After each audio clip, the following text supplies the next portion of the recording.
good, TT Squad? It's Tanesha, and welcome to More to Come. In this video, I'm going to tell you guys about a time I was almost killed. Without further ado, let's get into the video. So it started about, this happened last October. I'm not going to list any names or go too much into detail about what happened, but I'll give you guys the gist of the story. So it started in October. I was in a relationship for about 6 months, close to 6 months. We kind of broke up on that 6-month mark, or right before 6 months. And I was with someone, and the relationship started out okay, but he became really controlling, like very controlling. Some things I couldn't say, some things I couldn't do. He told me who to hang out with. It was just, he was very controlling. So on this day that this event happened, it was a Saturday. So I'm at work. Mind you, that morning we was already on kind of edge. We was already on edge with our relationship. Like, we kind of were like on the edge of breaking up, really. So I texted him in the morning. I said that I'm going somewhere with my best friend after work, and I told him not to come to my job. Not to be mean, but I just said, you know, I'm going somewhere after work. I was just telling him I'm going somewhere after work, so you don't have to come by. I'll see you the next day, you know, Sunday. I'll see you Sunday. And he got really upset and basically still told me that he's coming to my job, even when I just told you that I'm doing something with my friend after work. So soon as I'm done work, I'm just going to leave and go to where I need to go to hang out with my friend, who I barely hung out with that often because me and him spent most of our time together. So yeah, he's still saying he's gonna come. He's still gonna come to my job. He's gonna meet me at my job. So I'm texting him. I'm telling him, like, no, I told you I'm hanging out with my friend after work, and he just totally ignored that. He put, I'm still coming to your job, and he just like stopped texting back. So I'm texting him. And he's still not responding. So I go to work, and this is when I used to work on Saturdays, so I had to be in from 3 o'clock. So I go into work about 5 o'clock. I see him sitting at the table, and I'm like, even though we were in a relationship, it was really creepy to not even know that somebody was sitting there watching you all the time. It was really kind of creepy. So I went over to him. My heart is beating fast. I'm going over to him, and I'm like, I told you I was going out with my friend after work, and he said, I'm not leaving. That's all he said, I'm not leaving. He said, I'm not leaving. And then he put his headphones on. And while I'm still talking to him, he's not saying nothing. He just got his headphones on, completely ignoring what I'm saying. So I'm thinking, okay, well, I'll get off in 2 hours. Well, maybe he won't. Maybe he get tired of sticking around and he'll just leave. So time goes by. I'm done. I'm done working. And when we close the building, everybody has to leave. So everybody left out. So I was in the back, so I didn't see if he left or not. So he was sitting in the chair. So when I came up, when I was done my work, I came up and I saw that he was in there. I'm thinking maybe he left. I looked outside. He's outside, standing there, still waiting for me. So when I finally got done, I went outside. I'm thinking maybe he's gonna walk with me to the train and he'll go home and I'll go to where I need to go. Because my friend was already waiting for me for hours. Not hours, but I'll tell you that. I'll get to that. But she was already waiting for me for a long time. So we're walking, and while we're walking, he's like saying, you're a bad girlfriend, you're a bad person. He's really kind of like harassing me. And he's being loud, like, and his eyes, I will never forget, his eyes just look so like maniac. Like he looked like a maniac to me. He looked like a straight maniac. So he's walking with me, harassing me, and I'm just walking. I'm trying to get to where I need to go. Then when we finally get to the train, he's like, either you come with me or don't go at all. Nigga, what? Say what? Like, that's very controlling. Very, very controlling. There's no other way to really describe that. That's really controlling to tell, oh, either you come with me or don't go anywhere at all. I was stuck on that. I was really stuck on that. So while I'm walking, I'm trying to get away from him. Walking to the train, walking up the steps to go to the train. He's still walking with me. He's still trying to come with me. He's still asking, can he come with me? Okay, so my friend's boyfriend was driving the car to where we need to go, and it wasn't really any space because he already had his friends there. So it's no space. So I told him that it's no space. And he's still trying to come with me, which is really like maniac, because why would you go somewhere not knowing if you were able to even come or not? We weren't really invited. I don't know, but he basically gets on the platform with me, and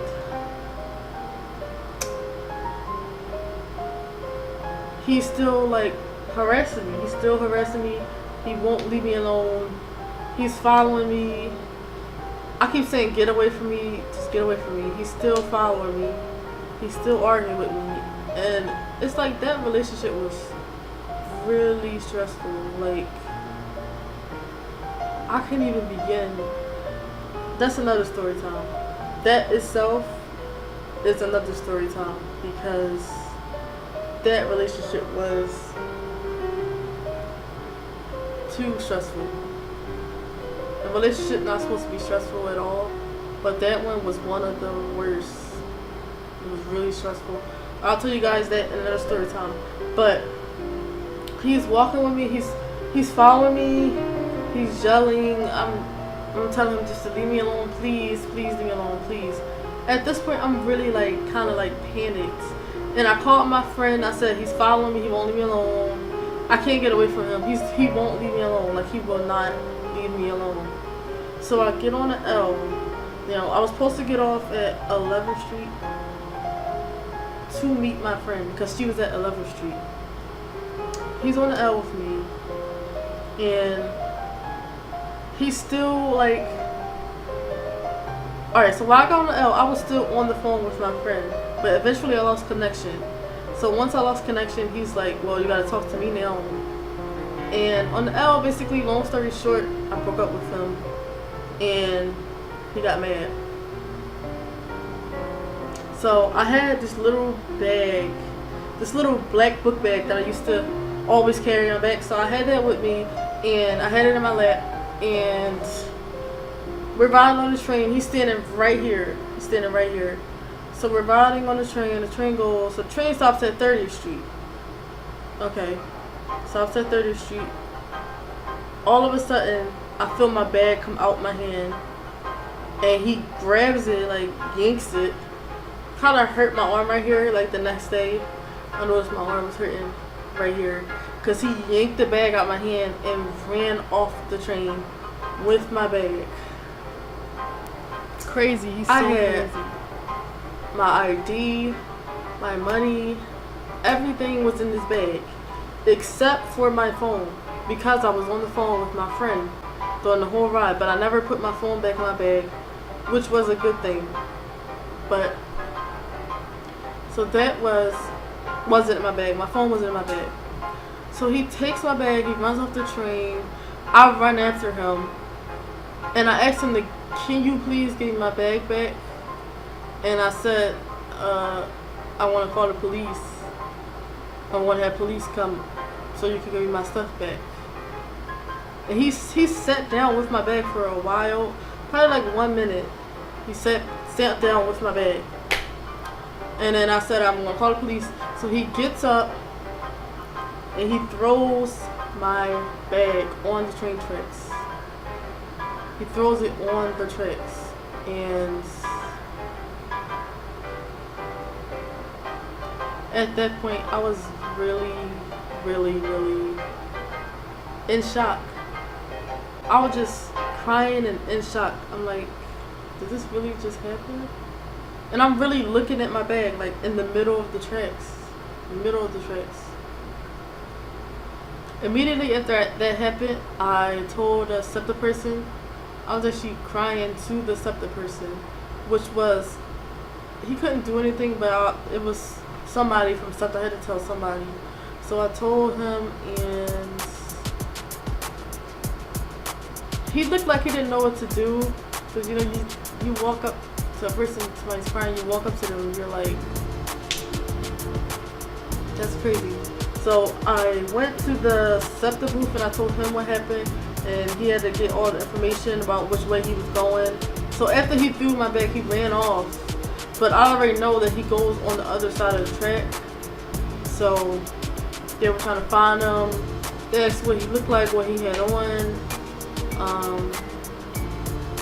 Then the SEPTA person, he called the police. Then the police finally came. I had to make a report. Then the track assistant came and he had to get my bag off of the tracks. Luckily, let me finish. I forgot something. So when he threw my bag on the tracks, a train was coming. Like literally, a train was coming. And as soon as he threw it on the tracks, my first instinct was to go get it. I know it sounds dumb, but my first thought was, I need my stuff. Like everything is in there. And I was this close to going down there when the train was coming. Now, if I went down there and I didn't see the train coming, I would have been done. Because I would have no time to get back up. And later, the track assistant told me I would have no time to get back up because it's really high. It's really high from where you're kind of, I don't know how to explain, but it's not enough time to get back up. It's not. It looks like little. The height looks small, but when you get down there, it's like. So I was this close to getting up. He threw it. The train came just like 5 seconds later. The train was already coming, and I think he did that on purpose because I wouldn't have a chance to get it because the train was already coming. But I was this close to getting it. I was so close. And that's the messed up part, is I could have been hit by the train because of you. And at the end of the day, you still blame me for you doing that. So, track assistant was luckily able to retrieve my stuff. So where it landed at, it landed in the middle of the tracks, but the train couldn't get to it. Luckily, I think that was great. It was like a blessing. The train couldn't get to it. Now, if it landed right on the track, the train wheels would just go right through it. But because it landed in the middle, it was like right in the middle of it, so the train never was able to touch it. But it did mess up the bag. It had leaks and grease. It was so nasty. It was all in my hand. I couldn't get it out. It was horrible. So I kind of just threw the bag away. The bag left a bad memory now because he already messed it up. But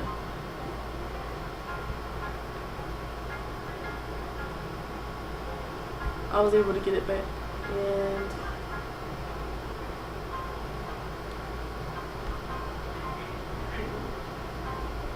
what else happened? So days later, not days later, that night, he was writing me, like still text me, and he said I'm the bad guy because of what you did. And that's the crazy part. People will blame you for stuff they do. They blame you. Like, it's just crazy. It's really crazy.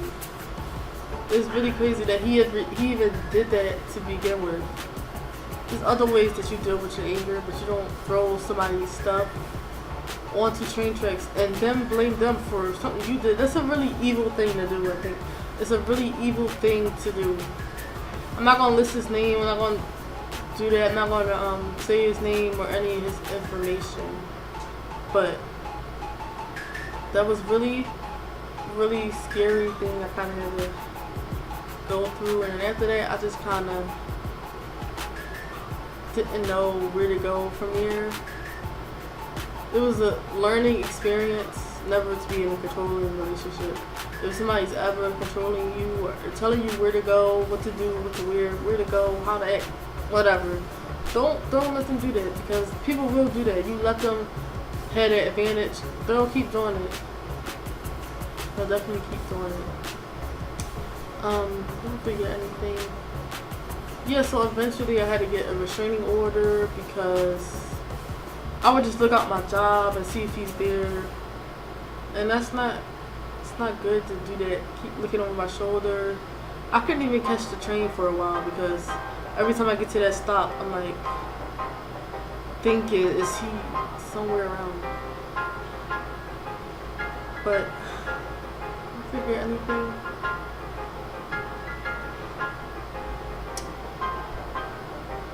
No, I think I pretty much told you guys the gist, everything.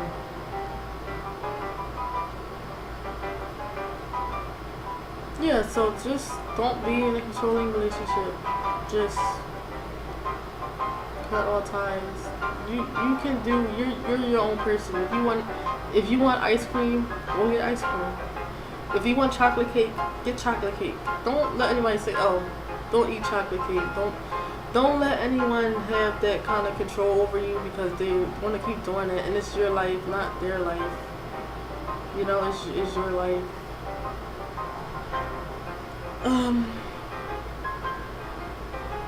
Yeah, that's all. I'm gonna leave it. Just gonna leave the story time on that note. Don't let anyone have any kind of control over you or who you can hang out with, where you can go,